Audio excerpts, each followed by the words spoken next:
Hey, David, you know what my favorite moment was from last week's show with Jonathan Singer?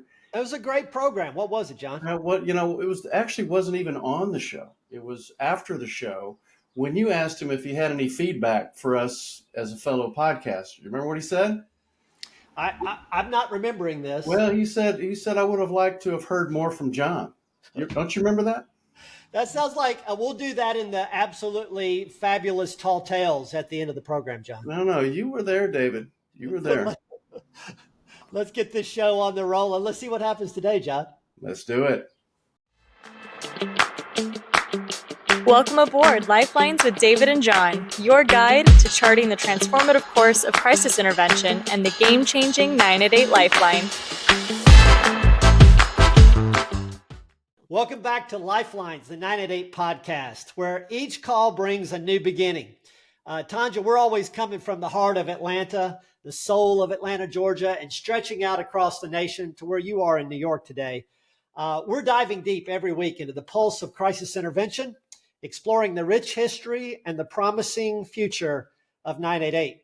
We're your hosts. I've been working with Dr. John Draper for almost 20 years now. Now more, John. Yeah, it's been longer. It's been longer. I'm David Covington. Watch us on YouTube, like and subscribe, or wherever you get your dose of podcast. We're brought to you by Behavioral Health Link, and I've been looking forward to episode 10 for some time. We've got an amazing guest with us today. She's my ride or die, and Tonja, you and I have known each other not quite as long as John and I, but Tonja, for those of you who haven't yet met this dynamo, she's an ordained minister, a published author, an amazing speaker, community activist, an activist for peer support and lived experience. And we're going to talk a lot about today her history and her ongoing work as we go forward. So, Tonja, we're so glad you're here. Tonja, tell us maybe, I've known you for quite some time. John doesn't know as much, but tell us something maybe we don't know about you. So one of the things that you guys might not know about me is that I really don't like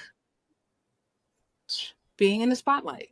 I really don't. For so many years as a kid, I wanted to be invisible.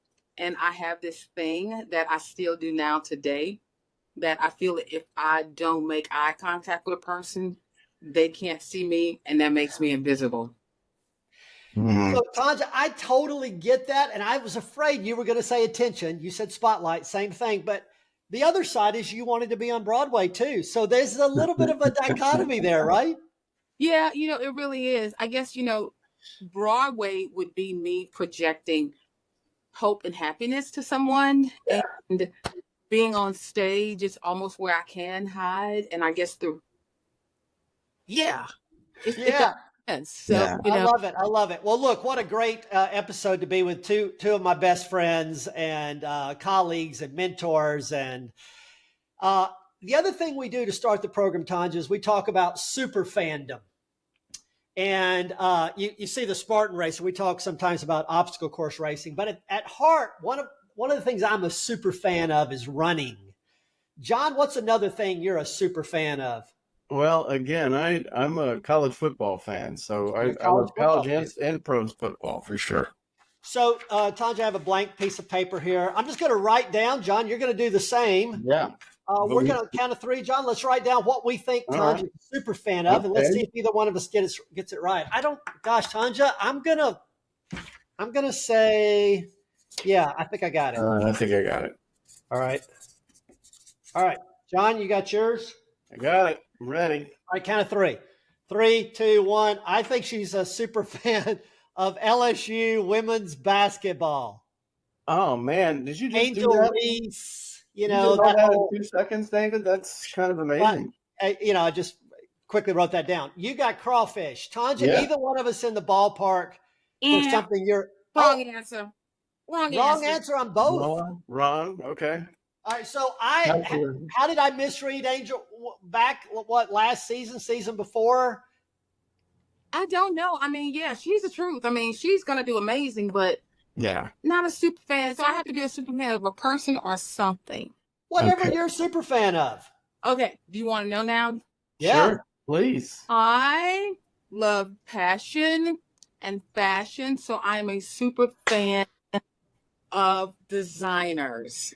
Oh, Oh, you know, really? Rosa is going to kick me that I missed this one, Tanja, because Oh, John, oh, Tanja and I, we co-led a SAMHSA convening, or part of the SAMHSA convening about a year ago. yep. And Tanja walked right up to me and said, "You didn't, that Rosa dressed you, didn't she?" And I'm like, "Come on, Tanja." Tonja, have you seen a new look about Christian Dior during wartime Paris? I'm not going to even get into that. Yes, I did. I love, him. I know we had this conversation with some other people Yeah. about that whole, series that aired. And look, I'm just going to say for real. I mean, I get it. I understand. But, I'm a Coco Chanel fan. I mean, I love her struggle, what she's been through, her Yeah. backstory. I know Yeah. she changed fast. She changed the game. And of course, look, What is it, Tanja? I can't tell. that is CC, because a lot of times I can't afford Chanel. So Yeah. and then There it is. 5 is my favorite perfume, which also means grace. And then after that is stay in the fight, because my dad used to always say, Tanja, stay in the fight. Stay in the fight, John. I That's love it. I fantastic. love it. Yeah. So, look, we've learned a lot about Tanja in just the first couple of minutes here, and John, we're gonna get into this more. But first, let's hear about our sponsor. Behavioral Health Link is bringing Tanja to everyone today. Yes, and our guest and dear friend Tonja Myles is a big voice, as you know, David, for decriminalizing mental health crisis response in this country. And we do need a different response through 988, but we're going to have to meet public expectations for a rapid response to people experiencing crisis in the community. That means we're going to need technologies that efficiently dispatch mental health professionals on mobile crisis teams to the scene the way 911 can dispatch emergency services. So BHL's GPS-enabled mobile crisis response software module is now being used to dispatch mobile crisis teams in over 12 states, David. So the software enhances crisis management for community crisis care systems by leveraging real-time GPS technology, ensuring near immediate, precise support to those in need. With this advanced tool, mobile responders can quickly be there for individuals and their loved ones experiencing serious behavioral health problems and bring them disarming calm and support, as opposed to 911 responders armed and trained for criminal or medical emergencies. So the BHL platform's mobile crisis module is where technology accelerates the delivery of compassionate care in critical moments. Just learn about it at behavioralhealthlink.com. David? Terrific, John. Tanja, we start our programs with an over-under, a trivia question. And John's actually been cutting these answers pretty tight. We're going to give him a question that yields a number, and you're going to say that number's too high or too low. Is the truth over or under? And today we're going to talk about crisis receiving facilities. Tanja, later on, will ask you about the Bridge Center. But crisis receiving facilities take people in a mental health or substance use or suicidal emergency, and they do frequently find out if the person has a problem with substances, or does a toxicology to find out if they have substances on board. John, the question today is, what percentage? We tend to think of these being mental health crisis receiving facilities, but what percentage have either or a substance use diagnosis and or a positive toxicology report upon presentation to the crisis unit? Yeah, I'm going to think it's well over half, David. I'm thinking, let's say 65%. Wow, John, 65. So, Tanja, the only thing I'll say is that 15% present with substance use as primary. So if John's right on, that would mean another 50% don't have that substance use. You didn't give me that help, David. Come on now. They don't have that substance use diagnosis, but they've got a toxicology report that's going to come back and say there's stuff on board. So Over or under, Tonja? Slightly under. Okay, John, man, you just keep dialing in. It is 65%. Are you kidding me? It is. Wow. Oh my gosh! Right It's on. Yeah, there it 65%. is. And look, John, one of the things that we're so excited about is the vision of 988 is beginning to bring all of our crisis services around an integrated approach, because people's emergency can have substance use, it can have mental health, it can have suicidal, it can also have IDD. Yeah. But certainly substance use is a major driver. And Tonja, John's been dialing in close. That's the first time he's nailed it. You can't get the over right on the he nailed nose. And without your hint, David, just to know. What do you mean, John? I mean, that's 15%. But again, actually, I think that hurt Tanja's guess. Yeah. She said, oh, that's only 15%. So if I had known that, it probably would have gone further down. Yeah. Well, she was caught because you nailed it. So, John, let's start talking to this amazing guest today. What do you think? Where would we start? Well, one of the things that it's kind of where you started on the national scene, Tonja, was when President Bush wanted to recognize you and the amazing work that you were doing in the faith-based community in Louisiana with the Free Indeed licensed outpatient clinic, the first faith-based licensed outpatient clinic for behavioral health care in Louisiana. And what I wanted to check in with you about, because I think in general that a lot of people, as you know, and it's pretty well established, that a lot of populations are more likely to go to the church or faith-based leadership to talk about their mental health problems. More likely they are to go to a mental health clinic, and then in the mental health treatments circles, they're less likely to leverage or pay attention to a person's spirituality in addressing their recovery needs. And I wanted you to talk, if you could, a little bit about the role of spirituality in mental health and what that means to you. Well, first of all, I think that spirituality and recovery can go hand in hand.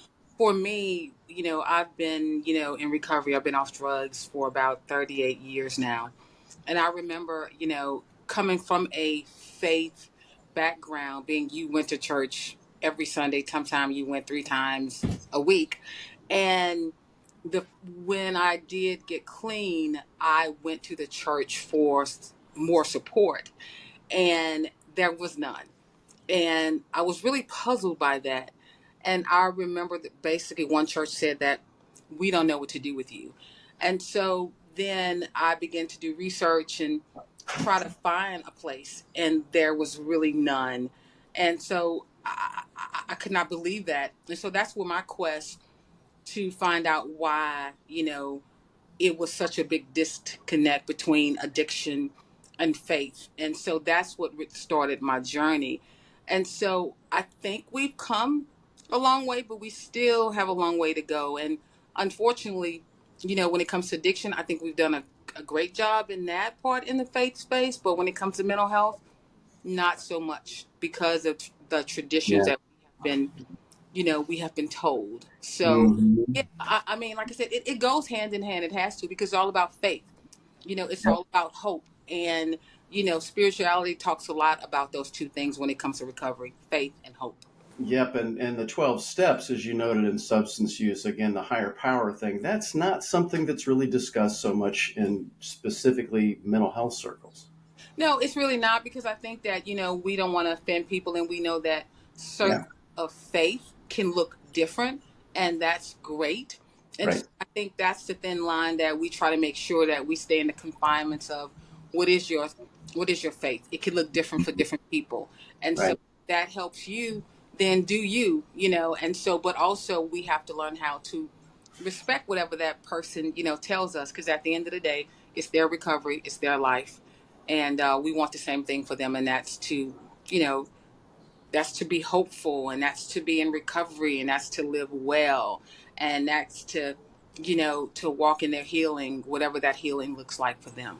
Mm-hmm. Tonja, Darren has been your partner in a lot of that great work. Talk a little bit about meeting Darren and his engagement. And Street ministry all the way through to Set Free Indeed.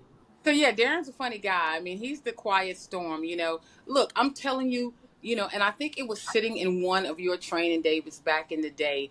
And no. Oh no, it was when I started doing some training on ACEs. And so I never forget, I was actually moderating this event, and the speaker was talking about ACEs. And I had really never heard of ACEs, and I've been doing this work for a while. And so then as I'm looking at myself and I'm like, wait a minute, that's me. Oh my God. Yeah. Yeah, that's me. And then I'm like, oh, wait a minute. Let me see where Darren is. I think he had one thing on there, and I'm like, oh, I thought something was wrong with him. It's really me. He had no trauma for real. Coming up as a kid, he had to just leave it to be for life. And so that's why when we met, it was like, talking about opposites didn't attract, because we didn't attract. But, one thing I just really admired about him is that, he had no, background of addiction and things like that. But he was out there, on Saturday mornings pushing hope. He was on street corners where there was a lot of drug activity, letting people know that there was a better way, and providing resources and jobs. He was doing all this amazing stuff in prisons and nursing homes. And I'm like, I like what this dude is doing. And that's how we connected. And so we became friends first. And then later, we end up, the first time he asked me to marry him, I'm like, bruh, no, because we come from two different backgrounds. You ain't ready. And so then, of course, we end up getting married. And here it is, 30 something years later. And Darren is really a blessing. And you know what, David, it really hit me. Probably about 4 years ago, I asked Darren, I said, how is it living with a person with a mental health diagnosis? And he's like, I don't really think about it. I'm like, do we live in the same house? Because if I could leave me sometime, I would leave me. But he's been that constant peace, that constant support. Look, he started buying rental houses when he was 19 because he knew one day he wanted to help people, and push hope. And the rental properties would help to feed the work that he would do. And so I'm just grateful to him. I mean, I love him. Sometimes, we have amazing days. Sometimes I'm like, for real, Darren? But he's a pretty cool dude. Talking about peace that passes all understanding, I don't even get how much peace that guy got. It's funny that, really Darren is, I've had the fortune, as you know, of meeting Darren, and he is a serene guy. But I love how you're saying that, no, you're not ready for this, Darren. And then you put him through the Tonja Myles boot camp, and he just slept through it. Like, it was fine. I didn't even notice it. Yeah, I mean, really, God really knew what he was doing, because again, when my, mental health diagnosis that I kept suppressed for so many years started to manifest itself, he was the constant present that, got me out of bed, that, helped to give me a bath when I hadn't had a bath in a week. And to be that person that just would love me unconditionally. And look, a lot of people said we wouldn't make it. They said that, this is never going to work. And here it is 30 years later, and we're still standing. I read where you said at one time, Tonja, that your greatest achievement out of all of your achievements was being married to Darren all these years. Yeah, because look, the background that I had, being a person with a lot of trauma through sexual, trauma, through the rapes, through the prostitution, just through the behavior that I had. No one thought that I would live to be past 18. So no one really thought that I would even, marry someone one day because of my history. And the fact that he knew all that, but he also knew at the time we met, I think I was 4 years clean. And he also knew the plan that and purpose God had for my life. And for that, I'm grateful, because most men wouldn't have touched me with a 10-foot pole. And that's the truth. Y'all are a dynamic duo, Tonja, and you both bring such heart and soul and experience and passion and mission together. And it's created this amazing work John talked about. But I want to shift to another dynamic duo, and that's you and Jan Kosofsky. And that's when I first met you, with the work you were doing that ultimately would yield the Bridge Center. And some of that work that you were talking about that John started was Set Free Indeed, and in the faith-based arena, you did take into the mental health arena to bring substance use and crisis care together.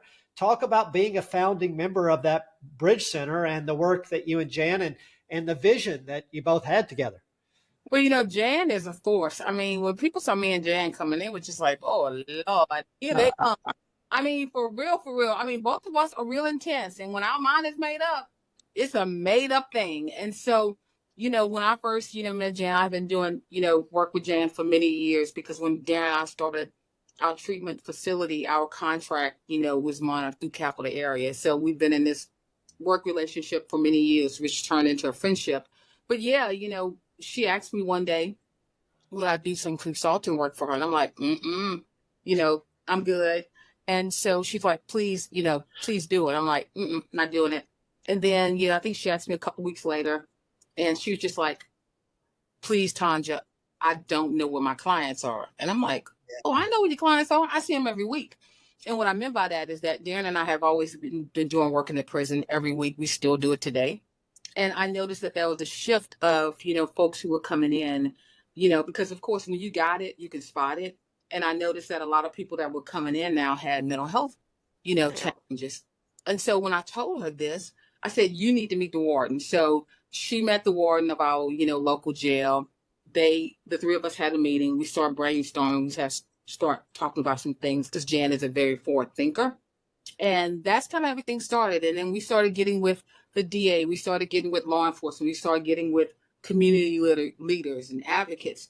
And then we formed this amazing team, which became this amazing board. And we went across the country, looking at stabilization center, because Louisiana has had something similar through our, one of our hospitals and an emergency room for mental health. That went away, because we know how it is when, administrations change, stuff change. So anyway, that's how it all started. And now, we have the Bridge Center for Hope, which is Louisiana's first stabilization center. And I am proud to say that, to be a founding member and to be a part of that, and to see it grow from an idea to actually a building that's working and thriving, I mean, it's pretty amazing. Yeah. Great work, Tonja. And we're going to come back to the Bridge Center. Let's shift now to our good news section. And John, normally you and I have done the homework and we bring good news to the table. Today, we're going to delegate that to our partner here, Tonja. Tonja, tell us about the good news of what's been happening with the Huntsman Family Foundation. You and Christina Huntsman, David Huntsman in this picture. This is a picture from your new website with your new branding. Tonja, would you share with us the good news of all that you guys are up to? You're in New York City for an event right now. But not only what are you doing right now, but what are you and the Huntsman Family Foundation doing to change the world going forward? Well, let me be real clear, David Covington. Talking about trust factor. I trust you with, my life, and that. And I was supposed to be in Texas with President Bush and Jim Toohey, and I got this call from David, like, you really should go to Salt Lake. I'm like, for real? I ain't going to Salt Lake. I'm not doing it. I'm going to hang out with President Bush and Jim and Mrs. Bush and Mary. And so, but I felt that was the divine thing for me to do in Salt Lake. Met the Huntsman family, fell completely in love, knew that this would not just be something that I would do with them, but they would be in my life for the rest of my life.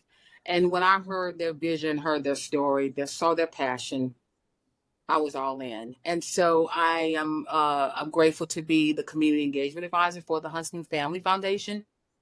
And right now, we're just doing a lot of things. Look, Family Foundation, they're not new to this. They're true to it. Talking about a crisis continuum in Salt Lake City. I'm talking about treatment, inpatient, aftercare, research, you name it, the wraparound service they're doing.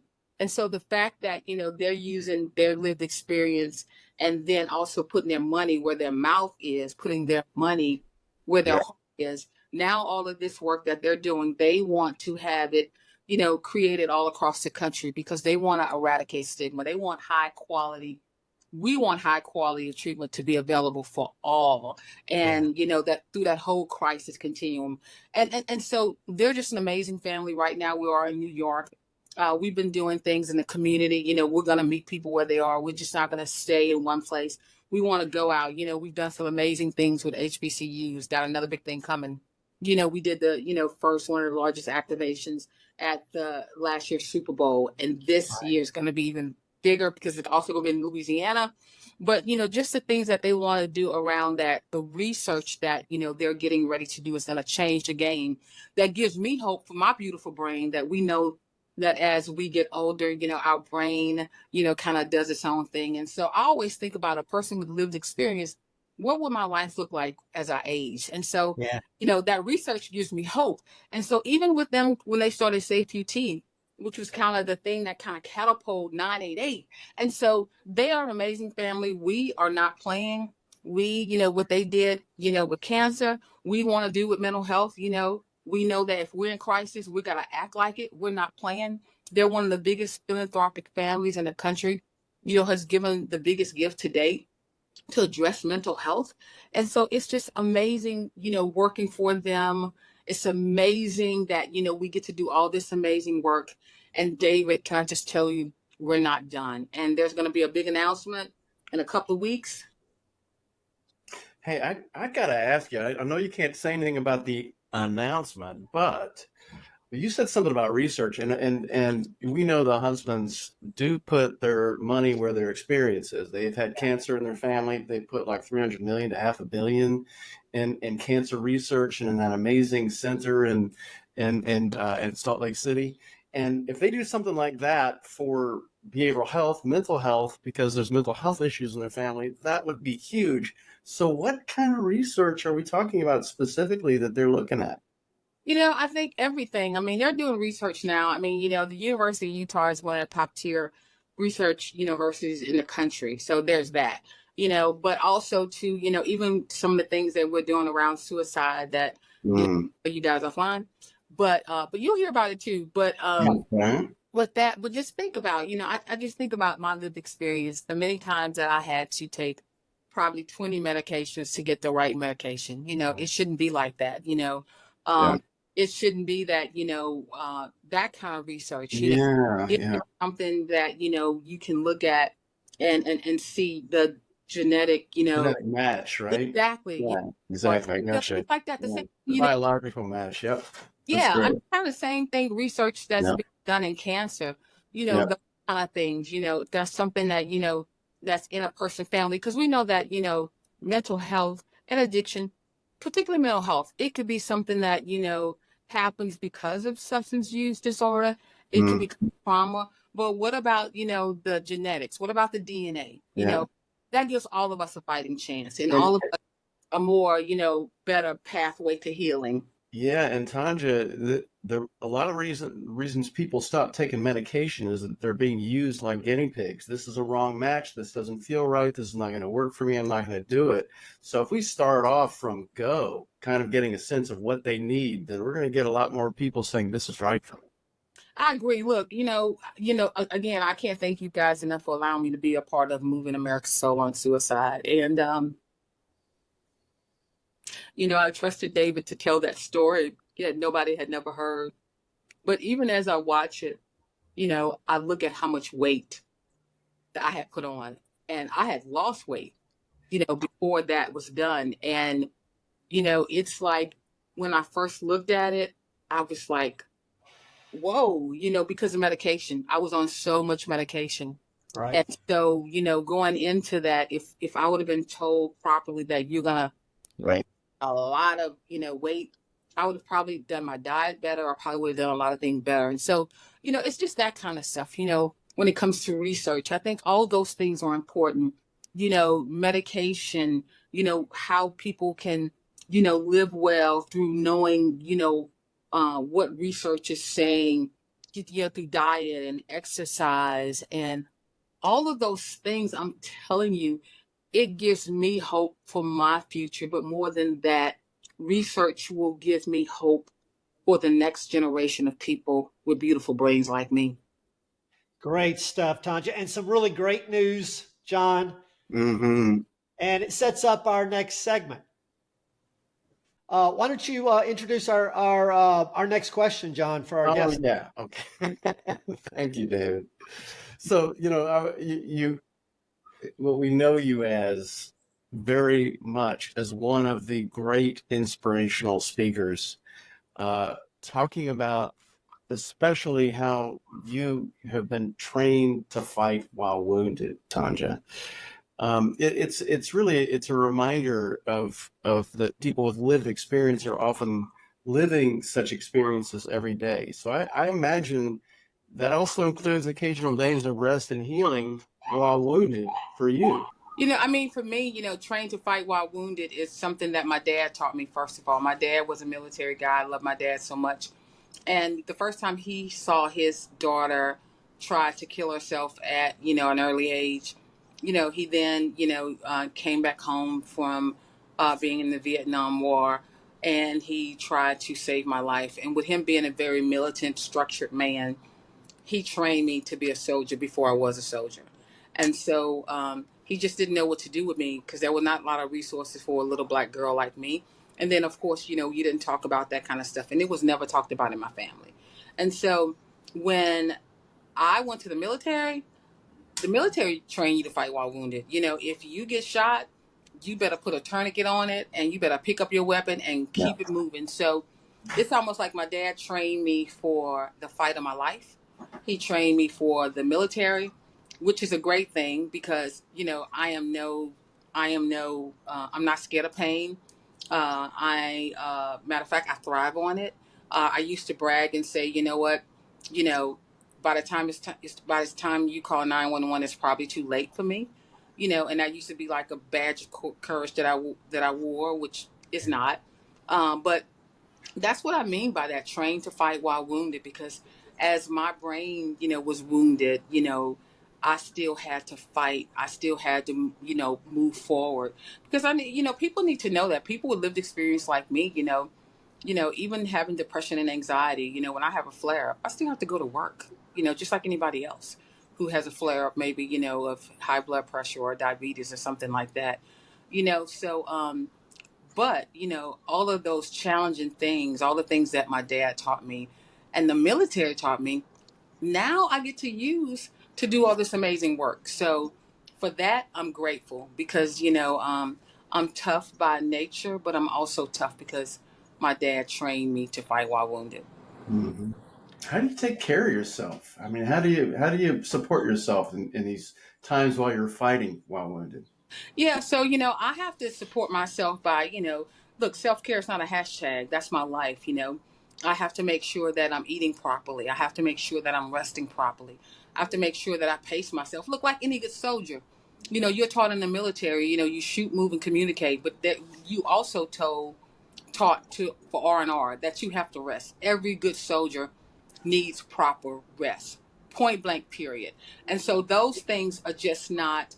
That is how my life has to be. I have to know how, to wind down. I have to know how I land my plane. I have to know, when I have to step back. I have to have healthy boundaries, like nobody's business.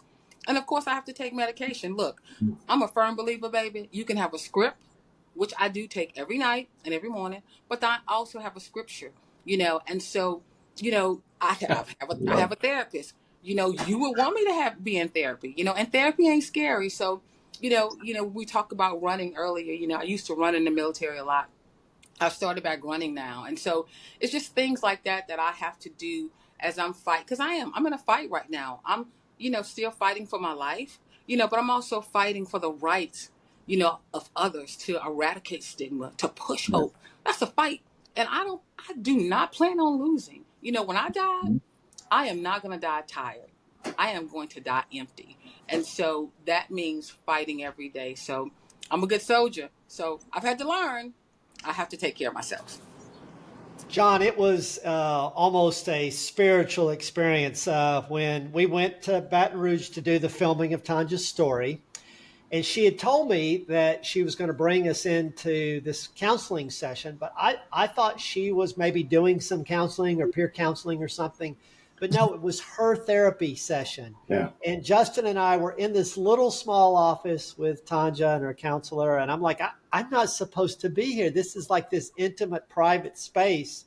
And I also didn't know if Tonja and the counselor could be like in their space with us there with the camera in that small room. Right. Mm-hmm. And it was almost like we weren't there. It was just an unbelievably moving experience, Tonja, watching you through that. As well, Tonja, as we went to the gym together, you were seeing a trainer and you were working through your self-care in that way as well. Yeah, again, like I said, and look, I trusted you with that. I trusted you and Justin, and I wanted people to know that therapy is not scary. And I think because of TV, they think it look one way. And I think that's a lot of times why people don't go to therapy. I'm like, if I went to that kind of therapy, I'd be in a whole nother fight, for real. We're not doing that. So I wanted people to see that. And you asked me, you wanted me to tell the story. So I have this thing, and I'm not going to tell you about the shine if I can't tell you about the manure. And so I wanted people to see that. And then also too, David, working out was always my therapy. Look, people used to always say, I can't believe that you were on crack. You didn't look like a crackhead. I'm like, well, first of all, y'all watch too much TV. All crackheads don't look like that. Because at the end of my, using my last drug of choice was crack. Because I said, I'll never do crack. Well, guess what? But even when I was on, doing cocaine and crack, I used to run. It's a miracle. My heart didn't bust wide open. And so I had to go back to the basic, to thing that always made me happy. And so when I learned to box, because my dad taught me how to fight, because he used to always tell me, Tonja, you can't fight angry. I'm like, wait, what? I can't fight angry? That's all I've been doing all my life. And so at that time, I started boxing and starting to box to know how to pivot, how to move, how to duck and weave, but also how to stay focused and how to stay present, because you have to stay present, because I'm not trying to get hit in the face. I'm trying to give a punch, but I ain't trying to get hit in the face. If I do, again, I can take a good lick, but you better be ready for what's coming back to you. But it's those things that have taught my brain and taught me how to do this work better and how to take care of myself better. Tonja, another thing that was just remarkable being there at your home was walking through and seeing the pictures on the wall. I brought up this one that George W. Bush had shared with you from an event that the two of you did together. I couldn't find the one where Darren, the president of the United States, has Darren in a headlock and is giving him a noogie. I'm not making that up, am I, Tonja? No, it's pretty funny. So tell us how it is that you have met 5 living presidents, Tonja. Is that a miracle? I mean, yeah. It was amazing. Just like I said, being President Bush at his State Union address, which was really a miracle. Still people ask me, why didn't you stand up? Because how you sitting on the front row, I was with Mrs. Bush. And normally when they start talking about you're supposed to stand up and wave, well, baby, if I'd have stood up, I'd have kind of like just fell right over that thing. So that's why I kind of sit down. I just did that little wave like that. It was amazing. I thought it would be 15, minutes of fame when I'm done, which, lasted 6 years of amazing, work relationship. But, President Bush, I really love him so much. And I'm grateful to what he did, to change the game around addiction and also inside of prisons. And, that story is continuing to be told. But I'm also grateful that when he opened up his library, I'm in his library. You go in the library, I'm in that mug. I mean, for real. And so we were invited to be a special guest. And we sit on the front row and, we're just doing our thing. And so then all 5 presidents were there and their wives. And so we got a chance to meet them. And so that was pretty incredible. And to be honest, David, that's still surreal to me. I mean, again, someone with a beautiful brain like mine, with a past like mine. Because look, I was the first person, I think it was the Washington Post, said on the front of the page that, and they said one of the most unusual persons to be invited to a State of the Union address. And people ask me, did that offend you? And I'm like, no, it's not a Bible study, but I'm like, there's a scripture that says God will use the foolish things of the world to confound the wise. And Jim laughs about it because he said that the Secret Service is like, are you kidding me right now? And he's like, no, I'm telling you, she's the one. And so I'm just grateful to Jim and President Bush. And again, to be able to have, been in so many spaces and places and advise him was amazing. But to meet 5, living presidents and all their wives, that was kind of cool. I'm just saying. And you think that maybe those 5 presidents were sitting around saying, Let me tell you about the day I met Tonja Myles. I hope they are. I'll bet they are. How could they forget you? Well, you know what? Yeah, we're gonna leave it at that. I think we're gonna leave it at that. I guess that could be a good thing or a bad thing, but at the end of the day, I want my life. Beyonce has a song, and it's called, I Was Here. And at the end of the day, I want my life to count for something, Yeah. John and David. I mean, for so many years, I didn't think it would count for anything. And the fact that I get to wake up every day and do this work, I'm going to make every day count, especially now, like never before. Mhm. Time is so precious and people are hurting. And so, I hope that, people don't, not so much they don't forget me. They don't forget that, my story of hope, and just like the things have happened in my life, it can happen in theirs. That recovery is real, because it's real. So let's go into our next segment, which is appropriately so you really know George W. Bush. And John, I encourage you to jump in here. A series of questions. I'm going to look to you guys to say true or false. First question: George W. Bush was one of our least intelligent presidents. True or false?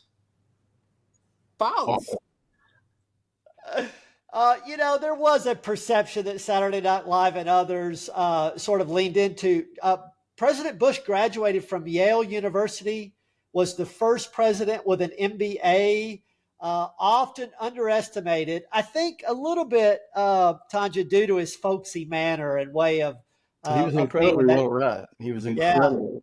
Oh yeah, he was the truth. And let me just say this. I used to tell people, because a lot of people, it was for real. People used to go, wait, you're doing this with this president, because I'm an independent, you're doing this with this Republican president.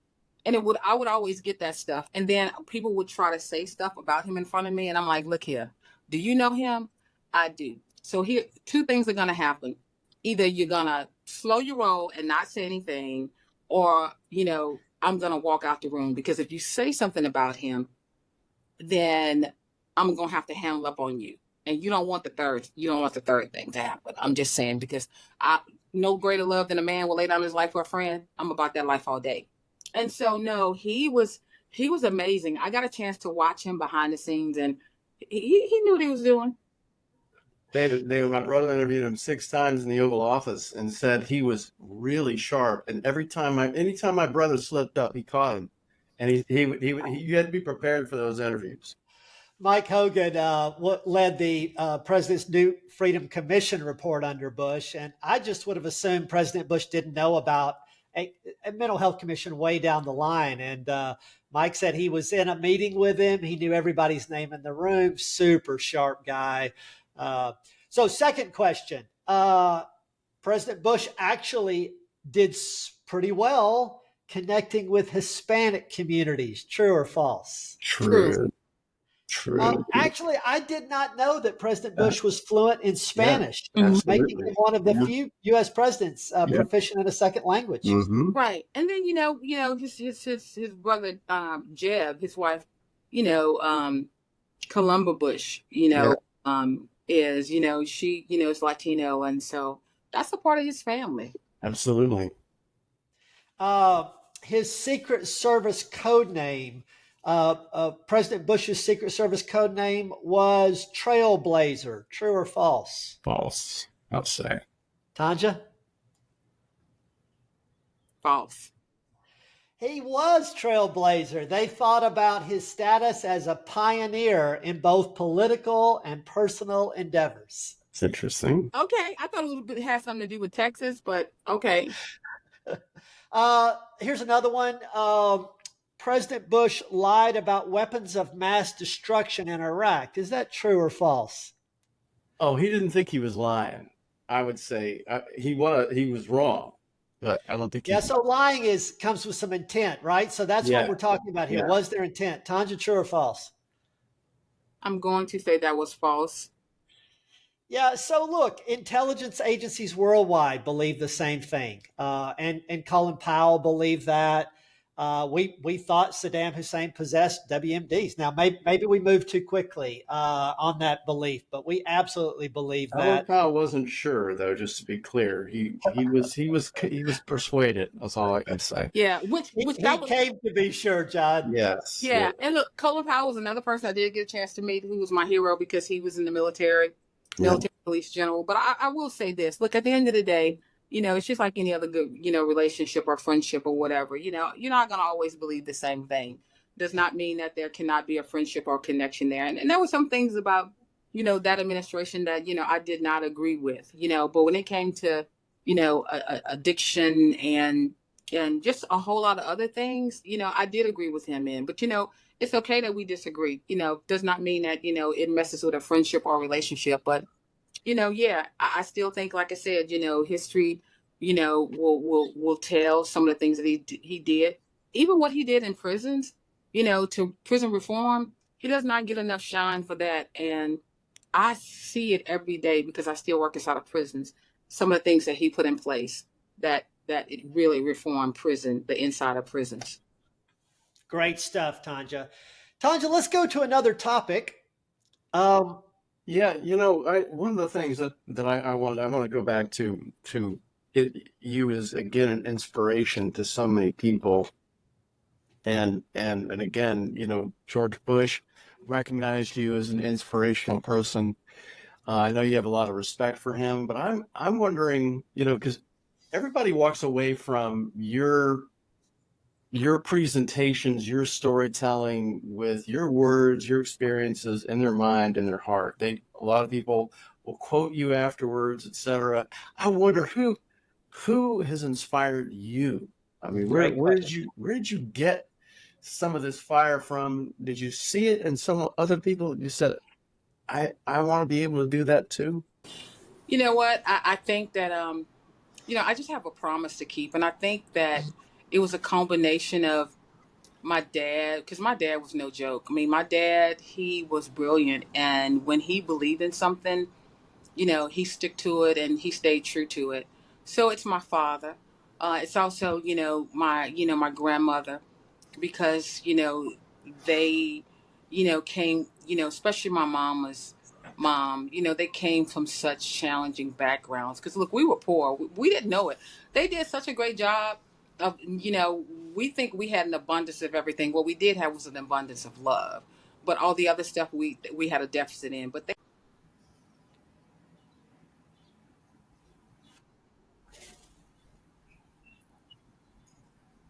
fact that my parents and my dad particularly, he was just strong, and I guess it came from him, the fight, the tenacity, the will to live, the will to fight, the will to do right by people, the will to protect people, the will to give people. And it was just a culmination of my grandmother, my dad, and then my mom's grace. That and it came from them, and it just snowballed along the way. Tonja, what would your father think of your publishing a book? Tell us a little bit about from the crack house to the White House, and what was that like putting a book out there? It was hard. It was very hard. It's one of the hardest things I've ever done because I'm not an avid reader. So for me to even write a book is a miracle. I think my dad, he would have been proud of me. My dad was really protective. When I first started telling them I wanted to tell my story, there was a family meeting, and my family got together and said, no, don't do that. It was my dad the first time that I tried to kill myself. He was scared that would follow me and that would be a stain on my life, the rest of my life. And that's why he tried to protect it. And so I think he would be proud because he would know that everything that he taught his daughter, did not destroy his daughter. That what he taught me helped to save my life. He would be proud of that. He would be proud to know that most of my life, people told me I was just like my father, and I never wanted to be like my father because he was no joke, and I am my daddy's daughter. And so he would be proud to know that I wrote that book and I put my truth out there because nobody will never use my truth against me. And I'm also glad to say that, I have another book coming out in 2 weeks, and it's called Peace Over Politics: How to Protect Your Mental Health During a Political Climate.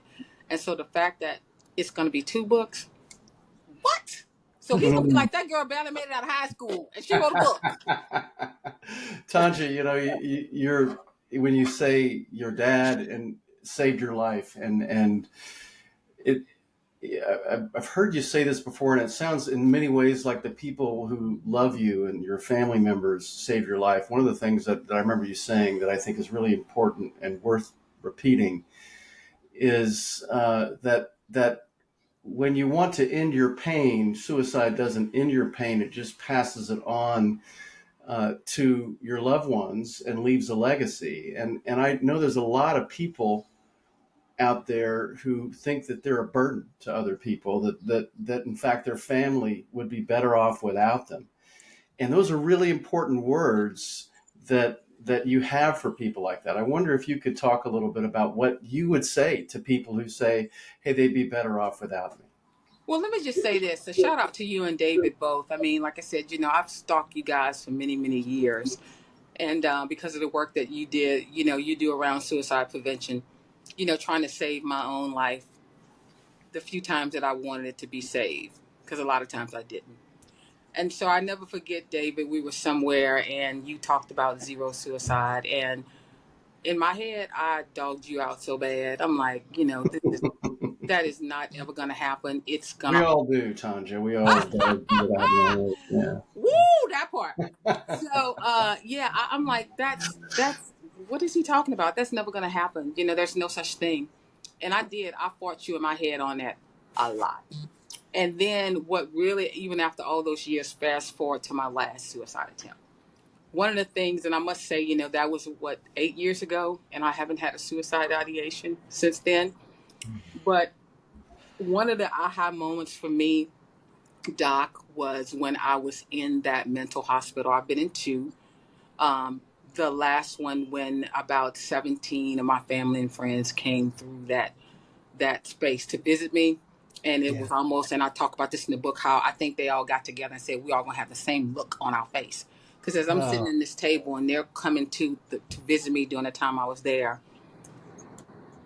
it hit me. That was my aha moment. And if I did not live, one of the main things I lived for and I lived to tell family members is this.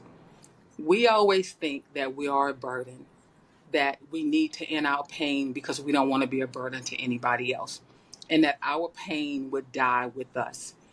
And I saw then that if I did this messed up pain that I just cannot shake, that is suffocating me, it would die with me. It wouldn't.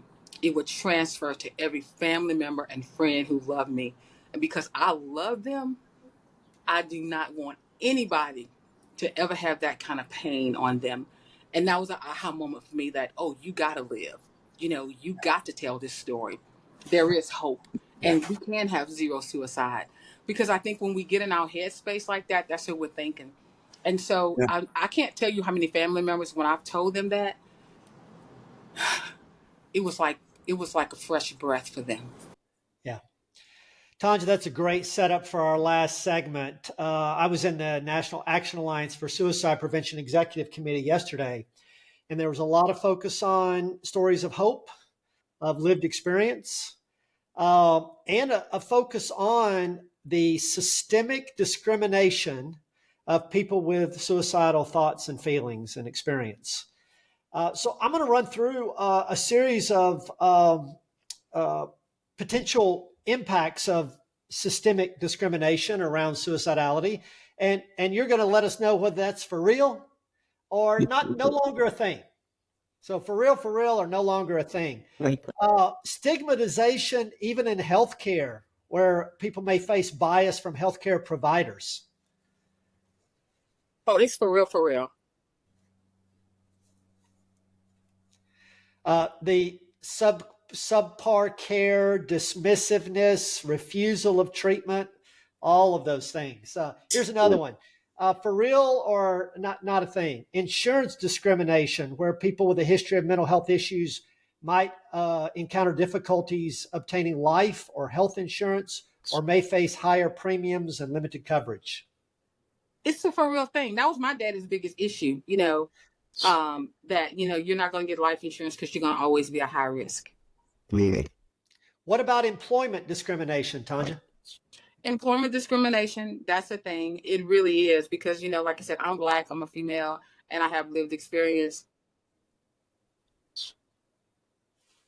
Educational barriers, unfairly labeled, excluded from school activities, pressured to take extended leaves of absence.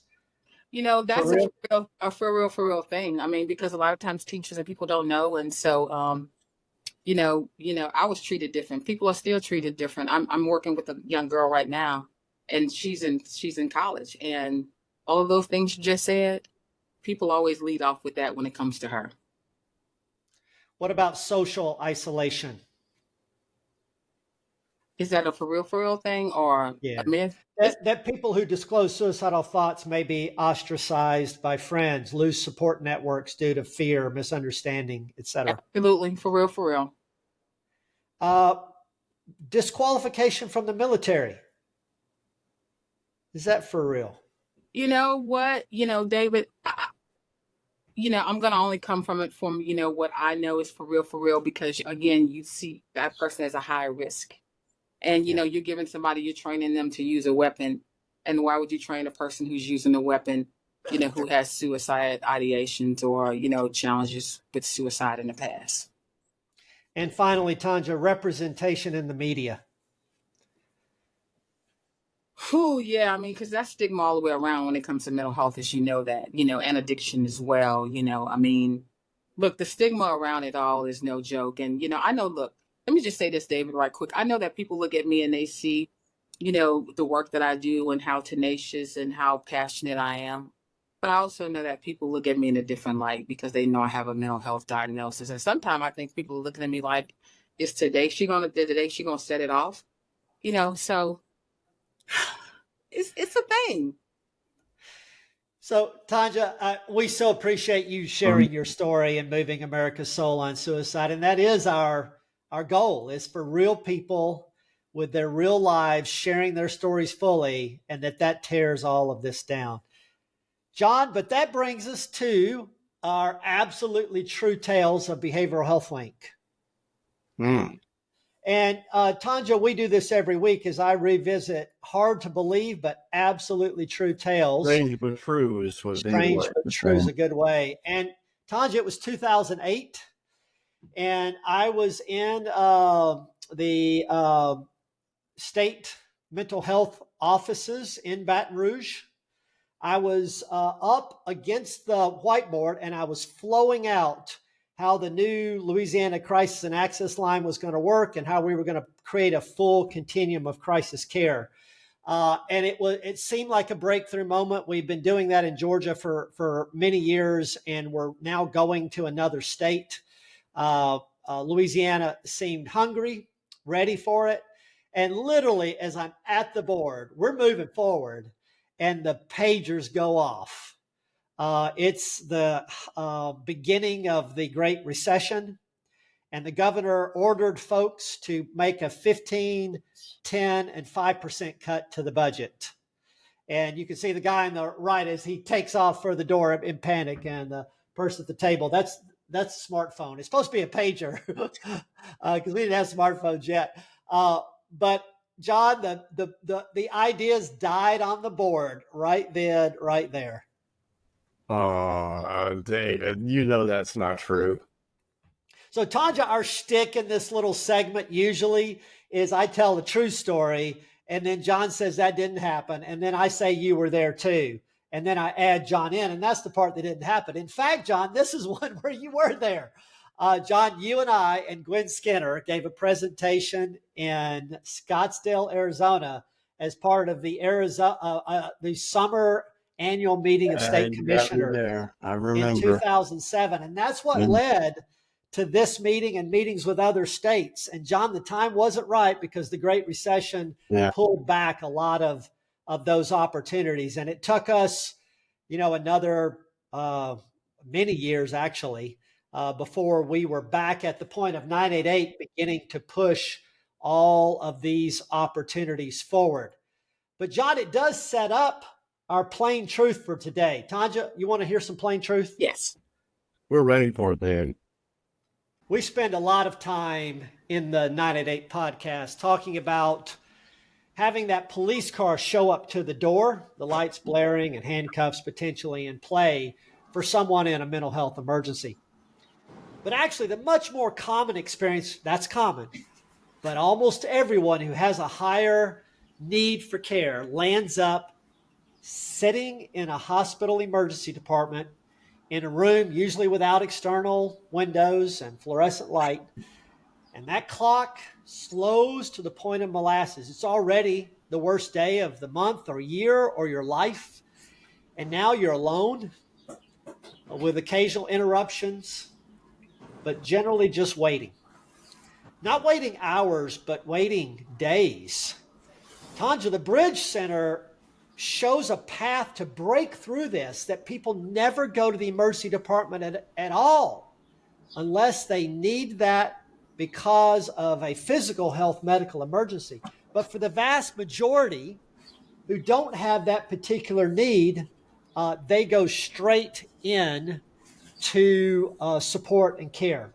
So what I want to do today is hit the not top 10 reasons we don't see that direct access in most communities. And instead, we see people landing up here in these facilities. And it really comes down to an approach to the boutique, or call it niche, sort of crisis care services that are available. That is a stop. Don't go, wait while we review and consider whether or not you're appropriate. John, I'll never forget, in 2019, you came out of a work group at the Crisis Now 2 Summit in Washington, D.C., and your teammates had come up with the concept of anyone, anywhere, anytime, bringing the kind of scale and capacity to meet someone where they're at. But let's look at the not top 10 of how it really works. Number 10, Tonja, you've seen the top 10 at ESPN of that. They catch the ball and make the double play. No, this is they don't catch the ball. It dribbles between their legs and they fall over. Number 10, shotgun referrals. Individuals who need more intensive residential care are referred by fax to multiple facilities all at the same time, because the emergency department knows that most of the agencies will deny, not respond, or ask for multiple additional information. Number 9, who's on first? If someone gets a facility to say yes, that the first facility is the one where that person's going, regardless of their preference, their location, their prior experience, whether that's away from family supports, because the beds are limited is the language. Not top 10, reason number 8, I'm stuck. There's really no way to know how long people wait in emergency departments unless the staff make noise. The squeakiest gets the grease. Not top 10, reason number 7, cherries for everyone. It creates an environment where receiving facilities, crisis residential, detoxification, acute care, may sift through all referrals, and they pick out the people that will be easier in their milieu. Tonja, it sets up an extreme opportunity for our own biases to enter in on who gets care and who doesn't.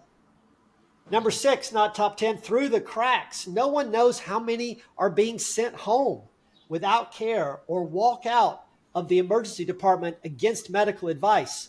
John, at what point? At 24 hours? At 48 hours? At 72 hours? Does your own just self-care, despite how much pain you're in, get you up to walk out the door if you're not going to be helped? Number 5, calling and waiting.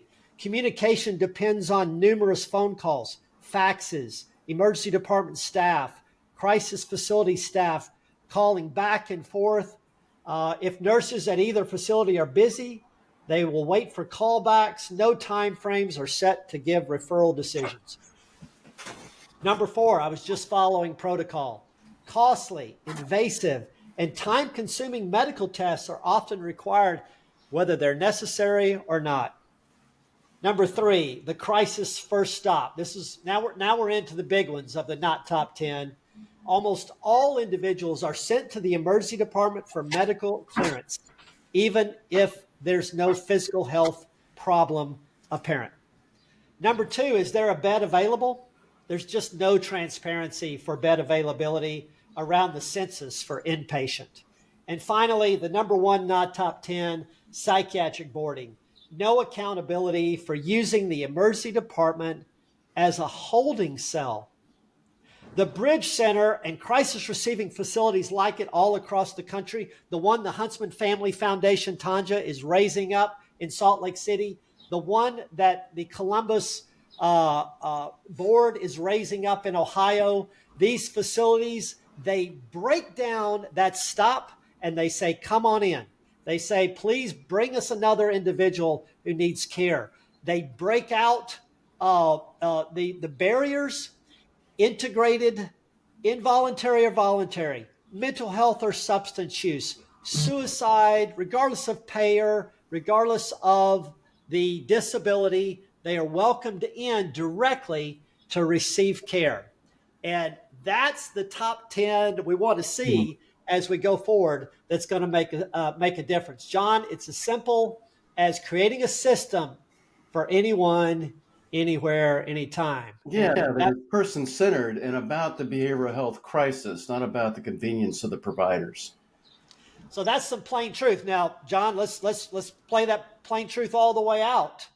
Yeah, it's not just the providers. The providers have to be paid a rate. Yeah. And they have to have the basic capacity that they're bringing that is underwritten by the funders. Yeah. The funders have to support this vision or we'll continue to get what we've gotten in the past. That's a great point, David. Is delays and boarding and detainment in that hospital ED. Yes. A commitment to a new model that's really person-centered. So, John, wow, what a great episode with our friend and guest Tonja Myles today. We hope that everyone will join us next week, John, when our guest will be Dr. Brian Hepburn, who's been such he's an embodiment of our phrase, gentle pressure, relentlessly applied, spearheading crisis for many years now. Yes, and so Tonja, you know him pretty well, and we all very much appreciate him. Tonja, you've just been incredible as always. You're such an inspiration. It's just always great to see you, always great to hear you. And that's it for us today, David. We're going to stay cool and stay anchored and look out for the lifelines that we toss you all next week. Bye-bye.